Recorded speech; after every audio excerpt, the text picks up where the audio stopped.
할렐루야. 우리의 기쁨이 되어주시고 우리의 참 친구가 되어주신 우리 주님을 향하여 할렐루야 찬양대에서 귀한 찬양을 올렸습니다. 우리 주님께서 영광 중에 받아주신 줄로 믿습니다.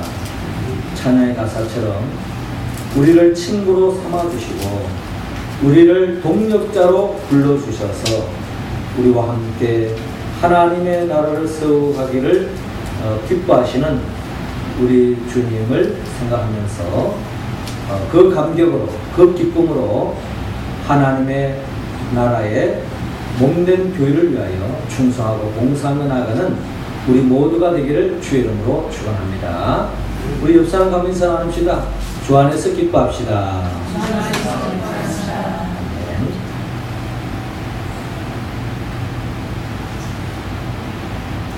요즘 간간히 들려오는 기사를 보면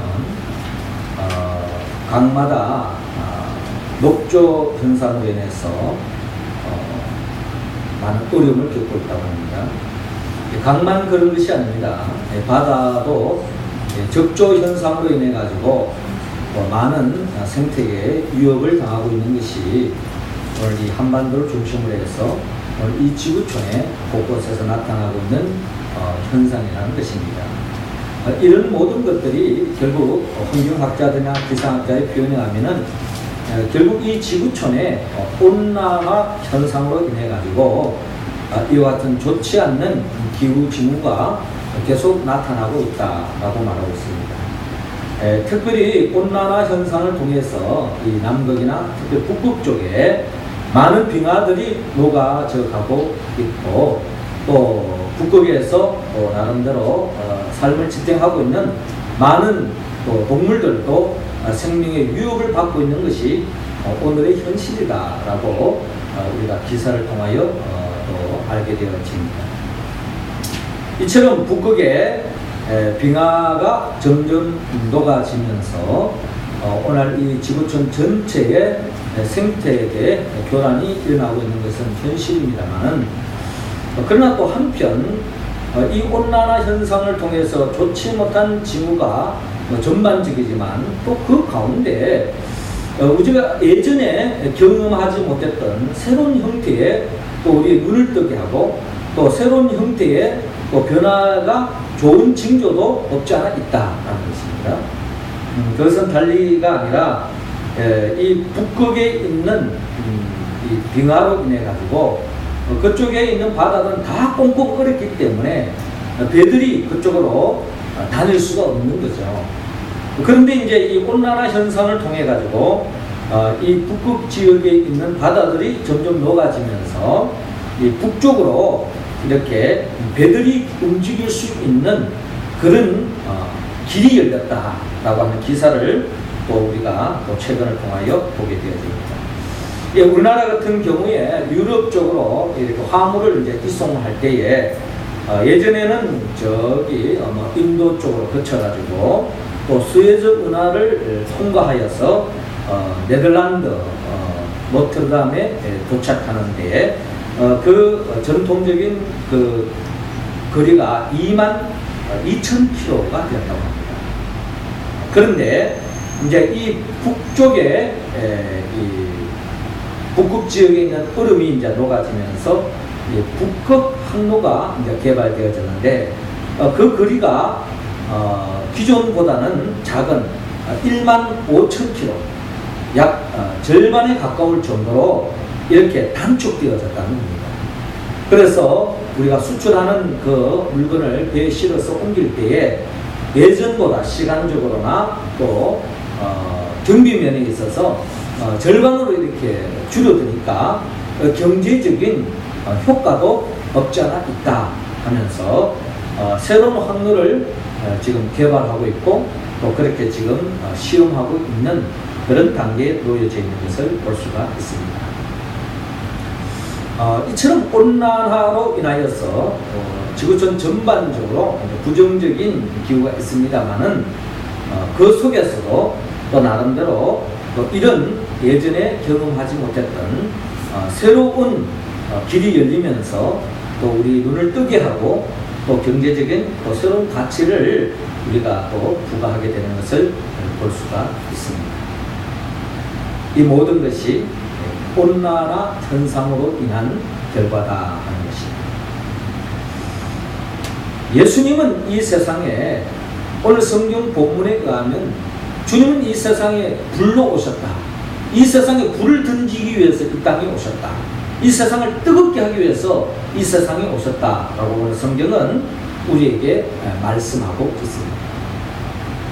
예수님이 이 세상에 불로 왔다고 하는 그 개념은 이 세상은 인간이 죄를 지음으로 말미암아 하나님과의 관계가 단절되고 말았습니다.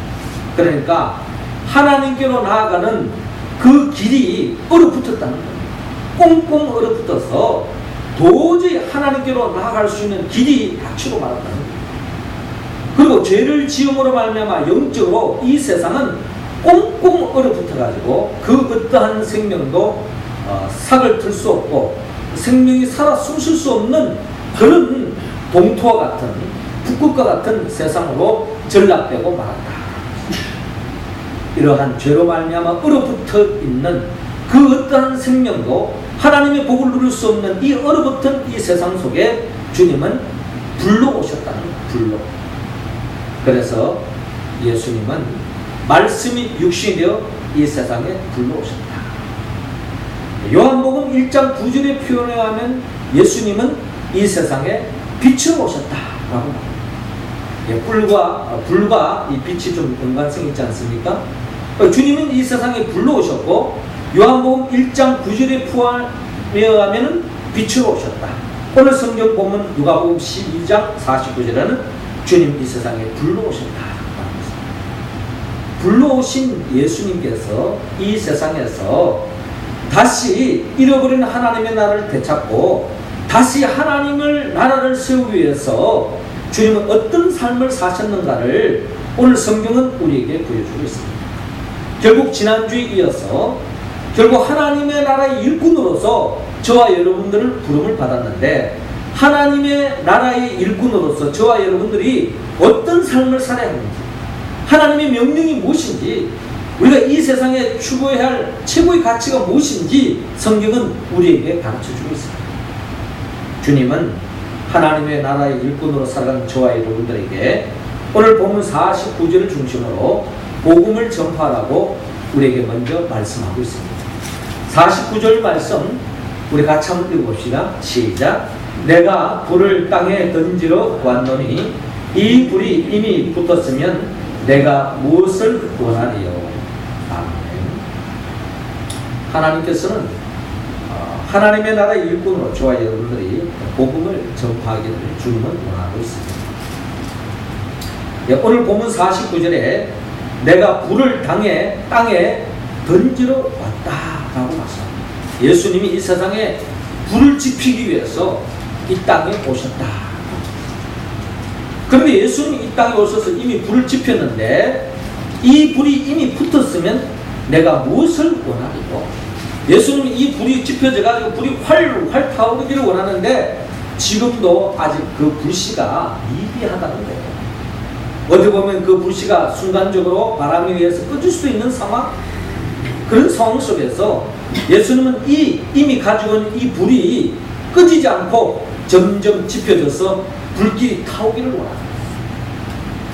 그래서 그 불은 완전히 타오르고 꺼지지 않는 불로서 이 세상에 얼어붙었던 죄로 얼어붙은 이 세상을 완전히 녹이기 위해서 주님이 영원히 불을 지피기 위해서 주님이 오늘 보면 50절에 나는 받을 세례가 있으니 그것이 이루어지기까지 나의 답답함이 어떠하겠느냐라고 말씀하고 있습니다.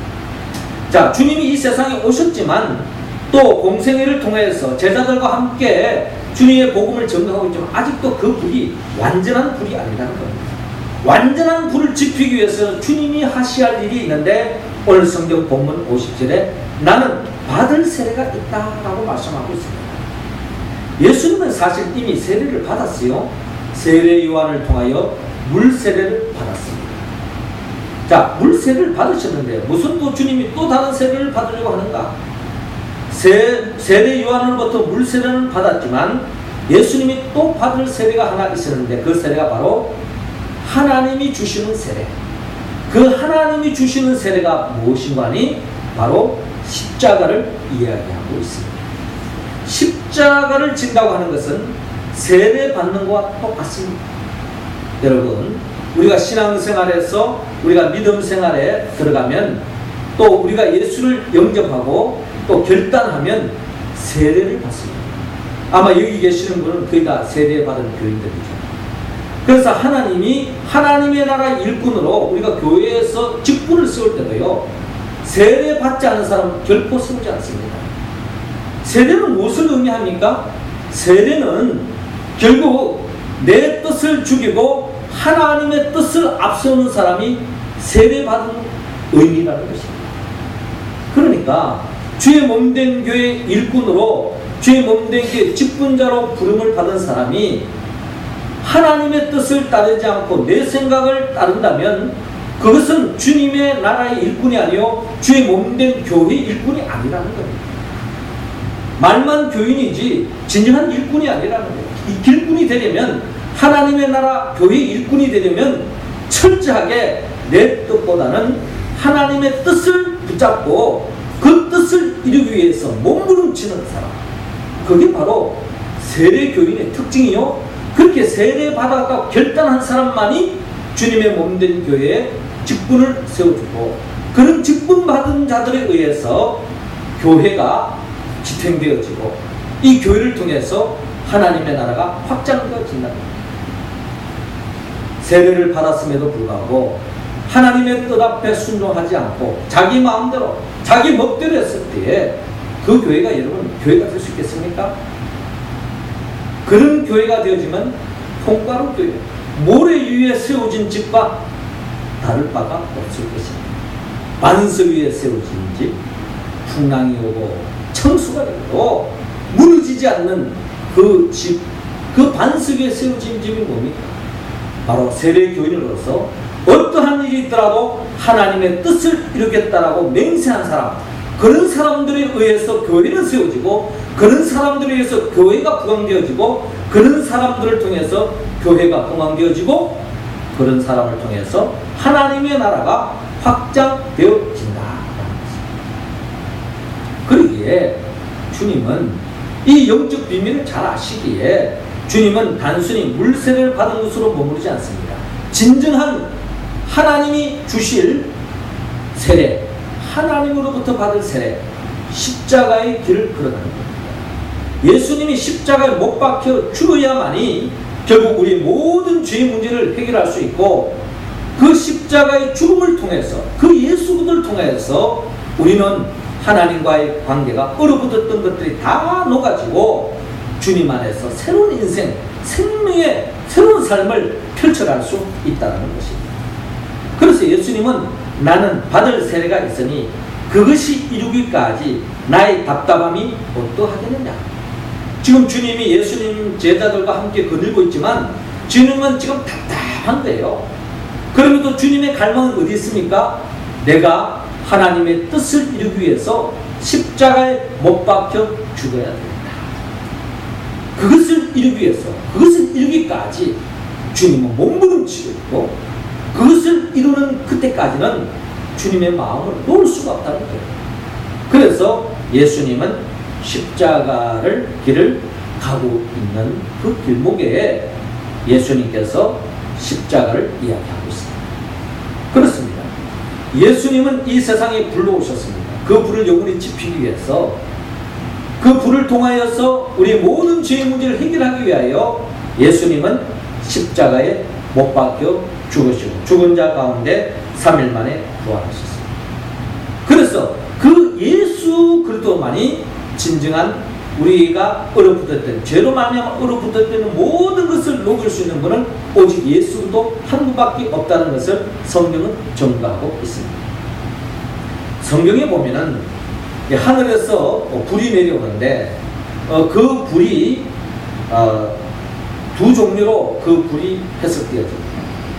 창세기 19장에 보면은 하늘에서 불이 내려오는데 그 불이 어디에 떨어졌는가 하니 소돔과 고모라 땅에 떨어졌습니다. 소돔과 고모라 땅은 하나님 하나님의 뜻을 붙잡지 않고 자기 마음대로 자기 멋대로 살아가는 사람들이 모인 것, 그게 바로 소돔과 고모라다.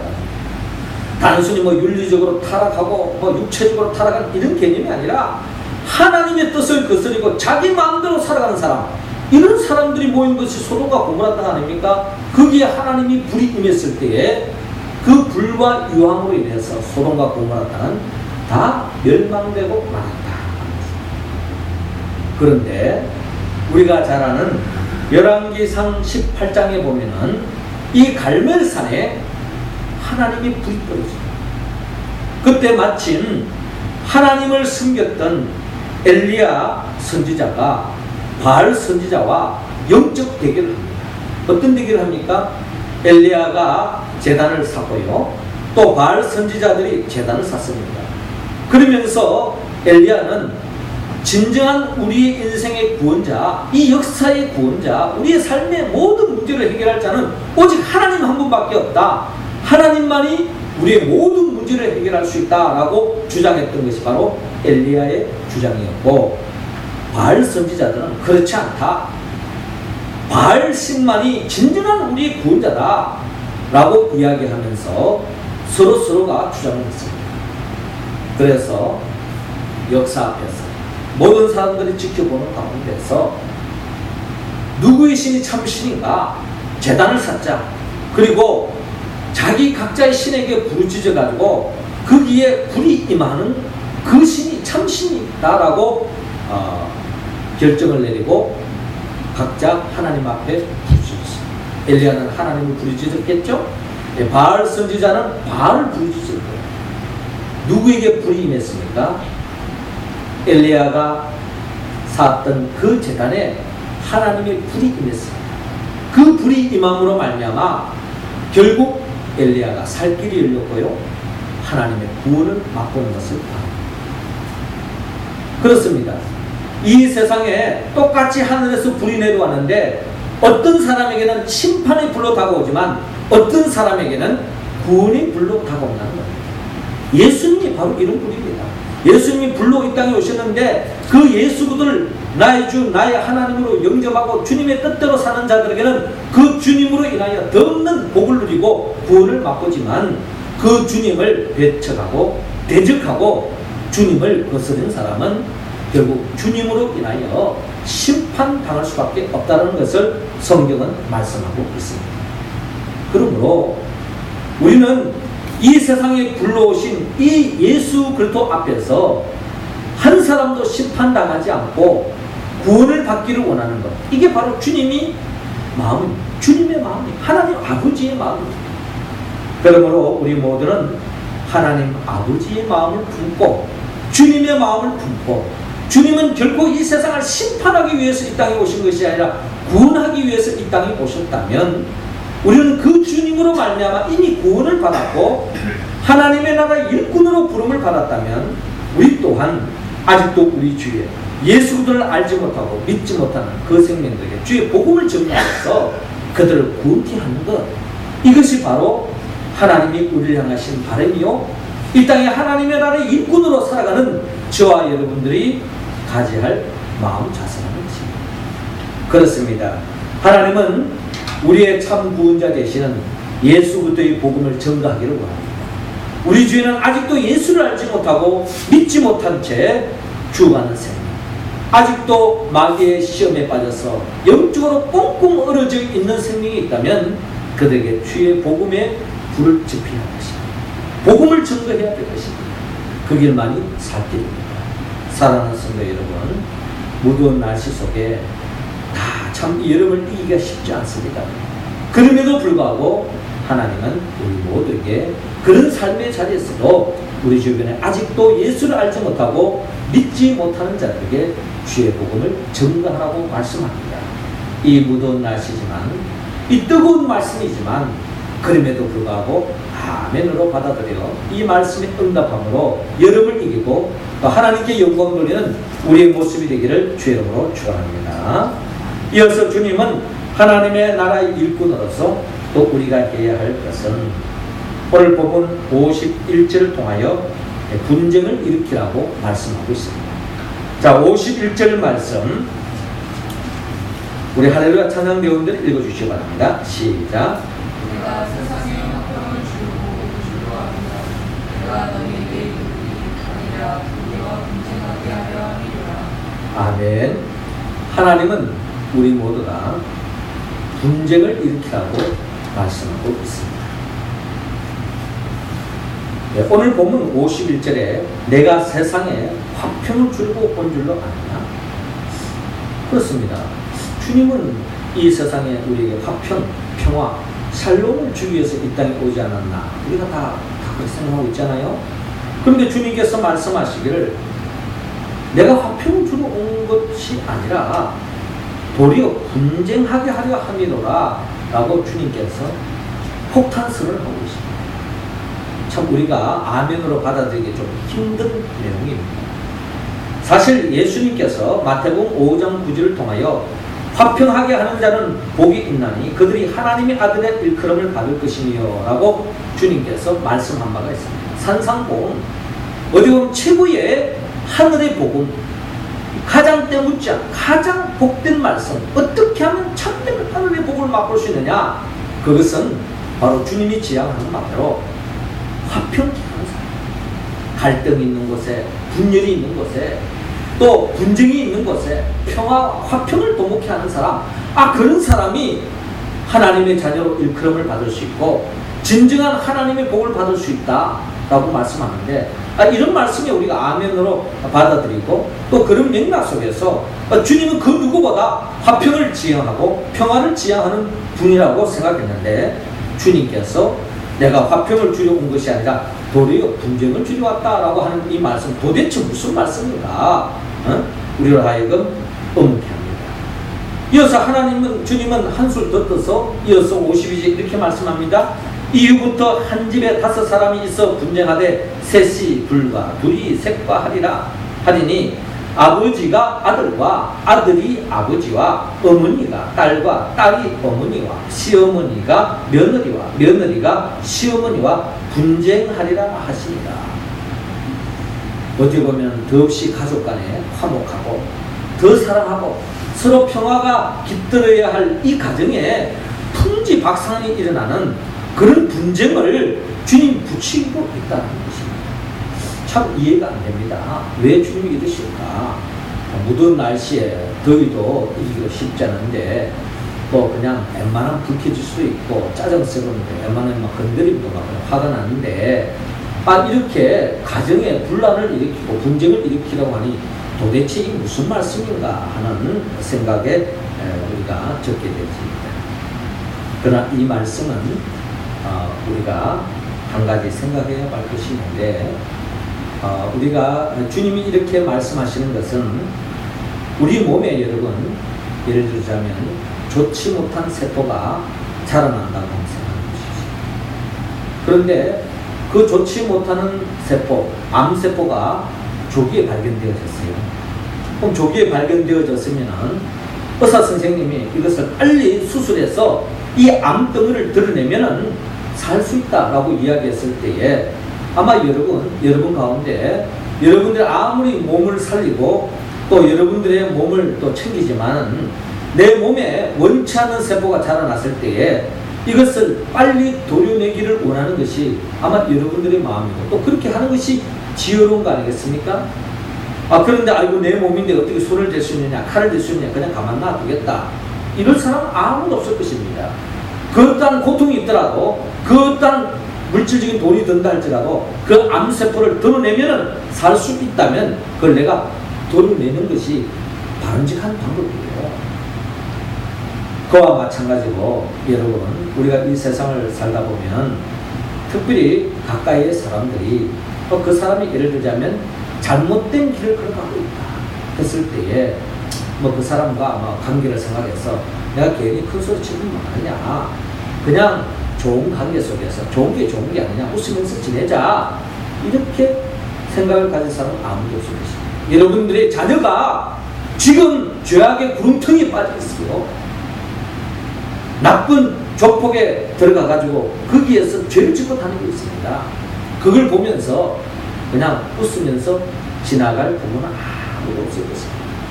어떠한 희생이 있더라도, 어떠한 갈등이 있더라도, 어떠한 소란이 있다 할지라도 그 아들을, 그 딸을 그 죄악의 구름통에서 건져내야 되는 것이 마땅히 해야 할 바라는 것입니다. 이처럼 우리 주에는 이 세상에 빠져서 하나님을 내몰라하고 하나님을 알지 못한 채 죄악의 구름통에 빠져서 이 세상이 주는 거짓된 평화와 거짓된 행복에 젖어 있는 사람들이 우리 주에는 얼마나 많은지 주님은 그것을 철저하게 거절하라. 그 거짓된 평화를 깨라고 주님께서 우리에게 말씀하고 있습니다. 자, 이런 현상이 우리가 복음을 전가하는 데에 그대로 나타납니다. 믿지 않는 집안에서 복음을 전가하면 그게 갈등이 일어납니다. 예수 믿지 않는 사람, 세상 가치관에 빠져있는 사람들에게 예수 믿으라고 이야기 없습니다. 예수 믿으면 담배도 피우지 말아라. 예수 믿으면 이것도 안 해야 되고 저것도 하지 말아라. 세상 재미 무슨 재미로 사느냐? 그렇게 생각하는 사람이 많습니다. 그래서 마치 예수를 믿으라고 하는 것은 내가 이 세상에 이렇게 재밌게 살고 있는데 그것을 놔라 그러니 그것에 대해서 좋은 반응을 나타나기보다는 반드시 복음 전하는 자에게 핍박이 다가올 때가 많습니다. 그래서 주님께서는 마태복음 5장 10절 이하에 의를 위하여 박해를 받는 자는 복이 있나니 천국이 그들의 것이며 나로 말미암아 너희를 욕하고 박해하고 거짓으로 너희를 거슬러 모든 악한 말을 할 때에는 너희에게 복이 있나니 기뻐하고 즐거워라. 하늘에서 너희 상이 큽니다. 너희 전에 있던 선지자들도 이같이 박해하였느니라 하고 말씀드렸습니다. 여러분, 우리 여러분 가족 중에, 친구 중에, 이웃 중에 아직 예수 믿지 않은 사람이 있습니까? 그런 사람에게 이 무더운 날 예수 믿으라고 이야기하면 한마디로 한 대 맞을 수가 있습니다. 또 그 사람이 죄악에 깊숙이 빠진 사람일수록 그 사람부터 큰 욕을 당하고요. 또 때로는 악한 말을 할 때가 있고 때로는 박해를 당할 수가 있습니다. 그럴 때에 우리는 내가 복음 전가하려고 하는데 네가 내게 왜 이러냐라고 싸울 수가 없잖아요. 그럼 고스란히 복음 전가한 사람이 어려움을 당합니다. 주님은 그것을 감수하기를 바랍니다. 그것을 감수하는 자에게 하늘에서 너의 상이 크다고 주님이 약속하고 있습니다. 주님도 이 세상에 죄에 물들어서 마귀와 짝하면서 세상 재미에 빠져있는 이들을 구원시키려고 하다가 결국 그들에 의해서 십자가 못 박혀 죽음을 당했습니다. 그러나 예수님은 그 죽음을 끝나지 않았습니다. 하나님께서 죽음의 권세에 빠져있는 그 예수 그들을 죽음의 권세에서 부활시켜 주지 않았습니까? 이처럼 우리도 주의 복음을 위하여 하나님의 영광을 위하여 일을 할 때 어려움을 당하고 핍박을 당하고 욕을 당하고 수치를 당할 수 있다는 것입니다. 주의를 감당해보세요. 박수만 쳐줍니까? 주의를 감당해보세요. 때로는 초라할 때가 있습니다. 주의를 감당해보세요. 때로는 민망스러울 때가 있습니다. 주의를 감당해보세요. 세상적으로 손해볼 때도 있습니다. 그러나 묵묵히 그 일을 감당해 나갈 때에 주님이 약속하신 바 하늘의 상급이 클 것이다. 주님의 능력의 오른손이 예수들 죽음의 권세를 우리를 부활시켰던 것처럼 우리를 그 없는 축복의 자리로 영광의 자리로 인도해 주실 줄 여러분 꼭 믿으시기 바랍니다. 그래서 그 분쟁으로 인해서 고민하지 마시고 여러분들의 분쟁을 일으키면 결과는 나쁜 쪽으로 열매 맺는 것이 아니라 좋은 쪽으로 참된 평화로 참된 행복으로 나아갈 줄로 여러분 믿으시고 거짓 평화에 젖어있지 말고 거짓 평화에 손잡지 말고 분쟁을 일으켜서라도 참된 평화, 참된 하나님의 나라의 그 기쁨을 누리며 살아가는 우리 모두가 되기를 주의 이름으로 축원합니다. 마지막 세 번째로 주님은 하나님의 나라의 일꾼들에게 시대를 분별하고 우리에게 말씀하고 있습니다. 56절 여러분도 한번 더 읽어주시기 바랍니다. 시작. 지식한 자여 너희가 천지의 기사로 분간할 줄 알겠어. 어찌 이 시대는 분간하지 못하느냐. 아멘. 주님은 이 시대를 분간하라고 말씀합니다. 특히 54절에 보면 또 우리에게 이르시되 너희가 구름이 서쪽에서 이는 것을 보면 곧 말하기를 소나기가 오리라 하나니 과연 그러하고 남풍이 부는 것을 보면 말하기를 심히 더우리라 하나니 과연 그러하니라. 이스라엘 사람들은 지형적으로 서쪽에서 바람이 불어온다는 서쪽은 지중해를 말합니다. 지중해가 있는데 그쪽에서 구름이 일어나면 이제 곧 비가 닥칠 것이다 라고 이스라엘 사람들은 그렇게 일기예보로 그렇게 알고 있어요. 지중해 쪽에서 구름이 몰려온다. 비가 오는구나. 또 남쪽에서 바람이 분다. 이야, 이제 날씨 오늘 엄청 덥겠구나. 남쪽에는 네게브 사막이기 때문에 그 남쪽 사막에서 바람이 불어오면은 그때문에 열대야가 됩니다. 엄청 덥는 거예요. 자, 이렇게 일기예보를 그 누구보다 유대인들은 잘 알고 있습니다. 우리도 지난번에 몇 주 전이었죠. 서울에 칠흑같이 대낮에 깜깜했잖아요. 그러면 비가 엄청 쏟아지더라고요. 또 여름 날씨는 이게 확연히 드러나잖아요. 이 여름에 쨍쨍한 무더운 날씨 갑자기 먹구름이 싹 찌르지만 소나기가 올 분위기구나. 우리가 잘 알고 있지 않습니까? 이처럼 주님은 우리가 이 일기예보를 잘 아는 것처럼 영적인 일기예보도 잘 알아야 합니다. 영적인 오늘 이 시대를 잘 보라는 것입니다. 먹구름이 지면 소나기가 오는 것처럼 마지막 때 죄로 관능되어지만 하나님의 심판이 점점 가까이 온다는 것입니다. 그러게 주님은 외식하는 자여 너희가 천지의 기상은 분간할 줄 알면서 어찌 이 시대는 분간하지 못하느냐라고 말씀하고 있습니다. 우리가 하나님 앞에 봉사할 수 있는 게 늘 있는 게 아닙니다. 역사의 종말은 언젠가는 찾아오지만 개인적인 종말은 언제 어느 순간에 일어날지 여러분 아무도 모르는 것입니다. 우리가 이 세상에 태어날 때는 여기에 순서가 있어요. 떠나는 것은 순서가 없습니다. 늦게 태어난 중학생이 늦게 갈 것이다. 천만의 말씀. 먼저 갈 수도 있는 것이 우리의 삶의 모습입니다. 주님은 디모데후서 3장 1절에서 5절을 통하여 이 세상을 진단하기를 이렇게 말씀합니다. 너희는 이것을 알아. 영적으로 이 세대를 알아는 거예요. 말세에 고통하는 때가 이르러 사람들이 자기를 사랑하며 돈을 사랑하며 자랑하며 교만하며 비방하며 부모를 거역하며 감사하지 아니하며 거룩하지 아니하며 무증하며 원통을 함을 풀지 아니하며 모함하며 절제하지 못하며 사나우며 선한 것을 좋아하지 아니하며 배신하며 조급하며 자만하며 쾌락을 사랑하기를 하나님 사랑하는 것보다 더하다라고 주님이 말씀하고 있습니다. 마지막 때, 이 말세 때의 사람의 모습을 그대로 글과 같이 우리에게 투명하게 보여주고 있습니다. 어떻습니까? 오늘 이 시대를 살아가는 사람들의 모습 아닙니까? 요즘 시대에 무슨 말세가 있느냐? 가면 갈수록 세상이 이렇게 좋아지는 게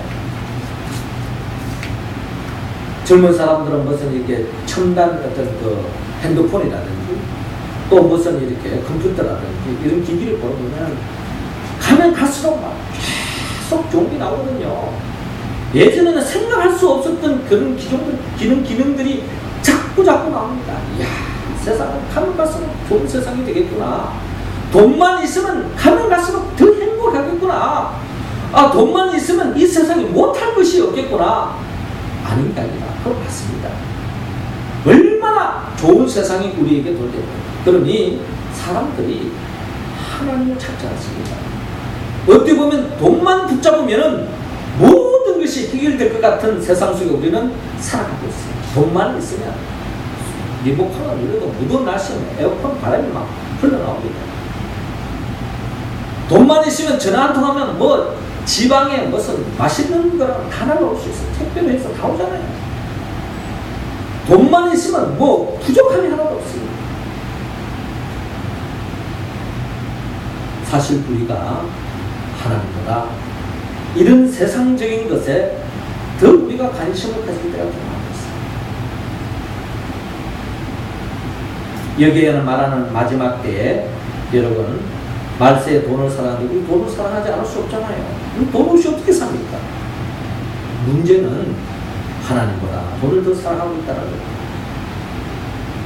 하나님보다 자기를 더 사랑하고 있다는 겁니다.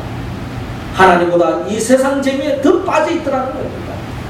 자기 욕망대로, 자기 생각대로, 자기 성격대로, 자기 기분대로 살아가고 있다.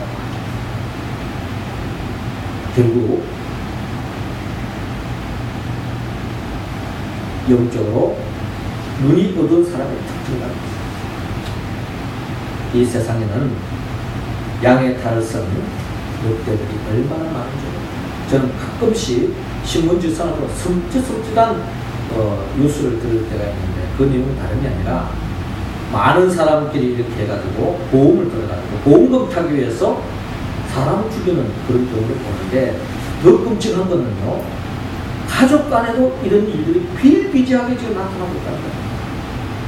보험금 타기 위해서 자동차 사고 아주 쉽게 일어나버리더라고요. 심지어는 가족 간에도 보험금 타기 위해서 심지어는 자기 자식을 죽이고 부모를 죽이고 남편을 죽이고 아내를 죽이는 모습. 왜 이럽니까? 돈이 얼마나 좋았으면 돈을 벌기 위해서 수단과 방법을 가리지 않는 이런 세상. 오늘 우리는 이 시대를 살아가고 있는 현상입니다. 주님은 로마서 12장 2절을 통하여 우리에게 말씀합니다. 너희는 이 세대를 본받지 말고 오직 마음을 새롭게 함으로 변화를 받아 하나님의 선하시고 기뻐하시고 온전하신 뜻이 무엇인지 분별하도록 하라 라고 했습니다. 하나님의 나라의 일꾼은 나는 이런 나쁜 짓 하지 않습니다. 여기에 만족했으면 합니다. 하나님이 기뻐하는 일을 도모해야 합니다. 지금 날씨가 여름 날씨, 들녘에 가면은 많은 벼들이 뜨거운 그 태양빛을 받으면서 그 열매들이 결실을 향해서 무르익어가고 있을 것입니다. 이제 조금만 지나면 지금 벌써 입추가 지나지 않았습니까? 이번 주만 지나면 벌써 찬바람이 돈다고 합니다. 이제 가을이 되어지면 덮는 벼들이 이렇게 익어서 결실의 때가 다가옵니다. 주님은 우리에게 분명히 종말이 있다고 말하고 있습니다. 역사적인 종말은 내 눈앞에 다가오지 않는다 할지라도 내 개인적인 종말은 언제 임할지 모릅니다. 우리 쓰는 사람은 이 종말을 의심하지 않습니다. 늘 기회가 있다고 생각합니다. 저와 여러분들이 하나님 앞에서 하나님의 일꾼으로 하나님의 자녀로서 하나님이 기뻐하는 열매를 맺어야 할 것입니다. 내일로 미루지 말고 우리가 깨어서 이 시대를 분별하고 주님이 언제 어느 순간에 오더라도 주님 앞에 기쁨을 드릴 수 있는 우리 모습 다 될 수 있기를 주의 이름으로 축원합니다. 사랑하는 성도 여러분, 하나님은 이 마지막 때에 하나님의 일꾼으로 우리 모두가 복음을 전파하는 데 힘쓰기를 원합니다. 그 복음을 전파하면 반드시 분쟁이 일어나고 어려움을 겪고 때로는 그 결과로 인하여 핍박을 당할 수도 있지만 참고 나아가라는 것입니다. 하늘의 상급이 크다고 말합니다. 그리고 우리가 이 시대를 분별하고 이 마지막 때에 결국 주의 복음으로 말미암아 참된 행복을 누릴 수 있다는 것을 기억하고 주의 복음을 증가하는 데 힘쓰고 이 시대를 구원하기에 힘쓰는 우리 모두가 되기를 주의 이름으로 축원합니다. 기도드리겠습니다. 생명의 영 보혜사 성령님이시여, 이 시간 우리 모두에게 성령의 기름을 부어 주시옵소서. 나를 위하여 죽으시고 부활하신 예수의 영의 도우심을 받아 이 마지막 때에 복음의 불을 지피게 하여 주옵시고, 이로 인한 엄청난 어려움과 갈등과 핍박과 욕을 당한다 할지라도 영적으로 잘 이겨나가게 하여 주시어서 이 마지막 때에 이 시대를 분별하고 결코 악한 마귀와 손잡지 말고 나쁜 거짓된 평화와 행복에 길들지 말고 주님의 나라와 그 의를 위하여 살아가는 우리 모두가 되게 하여 주옵소서. 예수님의 이름으로 기도드리옵나이다. 아멘.